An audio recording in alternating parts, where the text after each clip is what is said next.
Quad में भारत की हिस्सेदारी से बौखलाए चीन ने अपनी मीडिया के माध्यम से एससीओ और ब्रिक्स जैसे संगठनों में भारत को अलग थलग करने की कोशिश की है। लेकिन ठहरिए, इन संगठनों में खुद चीन पहले ही अलग थलग पड़ा हुआ है, जबकि इन देशों के भारत के साथ करीबी संबंध हैं।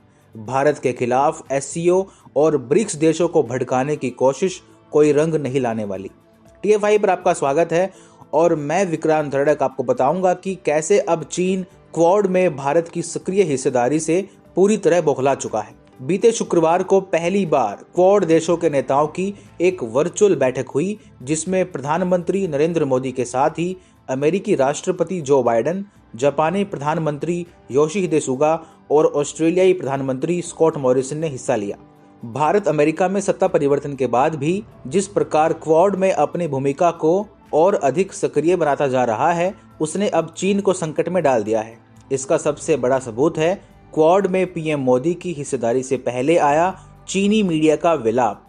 चीनी मीडिया ने क्वाड में पीएम मोदी के शामिल होने पर एक लंबा चौड़ा लेख लिखकर यह दावा किया है कि अब भारत की वजह से ब्रिक्स और शंघाई सहयोग संगठन यानी एससीओ जैसे समूह अपनी पूरी क्षमता से काम नहीं कर पा रहे हैं।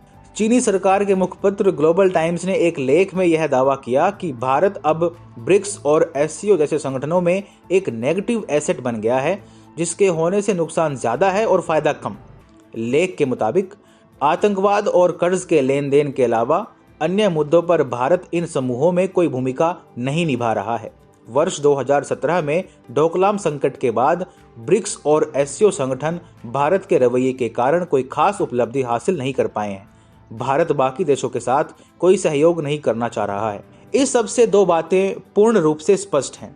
एक तो यह है कि चीन स्वीकार करता है कि भारत की सक्रिय भागीदारी के बिना वह अपने दम पर एससीओ और ब्रिक्स जैसे संगठनों को आगे ले जाने में अक्षम है और उसे इसके लिए भारत के साथ की आवश्यकता है। दूसरा बिंदु यह है कि चीन अब क्वाड में भारत की सक्रिय भूमिका को आधार बनाकर ब्रिक्स और एससीओ के साथी देशों में भारत के खिलाफ नकारात्मक माहौल बनाना चाहता है। चीन खासतौर पर रूस को भारत के खिलाफ भड़काना चाहता है ताकि वह रूस और भारत की रणनीतिक साझेदारी पर चोट कर सके। यह ग्लोबल टाइम्स के लेख से भी स्पष्ट होता है। लेख में एक जगह लिखा है, भारत के रवैये के कारण नई दिल्ली और मॉस्को के संबंधों में तनाव पैदा हुआ है। रूस द्वारा चिंता प्रकट करने के बाद वर्ष 2020 में दोनों देशों के बीच होने वाले वार्षिक सम्मेलन को भी रद्द कर दिया गया था। अब बड़ा सवाल यह है कि क्या वाकई चीन की ये कोशिशें सफल हो पाएंगी? जहां तक रूस की बात है तो यह बात किसी से छुपी नहीं है कि मध्य एशिया, आर्कटिक और रूस के फार ईस्ट में चीनी प्रभाव को काउंटर करने के लिए रूस को भारत के साथ की आवश्यकता है। इसके साथ ही रूस के डिफेंस सेक्टर को भी भारत ही सबसे अधिक समर्थन देता है और रूस से हर वर्ष अरबों रुपयों के हथियार खरीदता है। ऐसे में रूस तो किसी भी कीमत में भारत के साथ अपने संबंधों पर पुनर्विचार करने की स्थिति में नहीं है। दूसरी ओर एससीओ में पाकिस्तान और चीन के अलावा बाकी सभी देशों के साथ भारत के अच्छे संबंध हैं।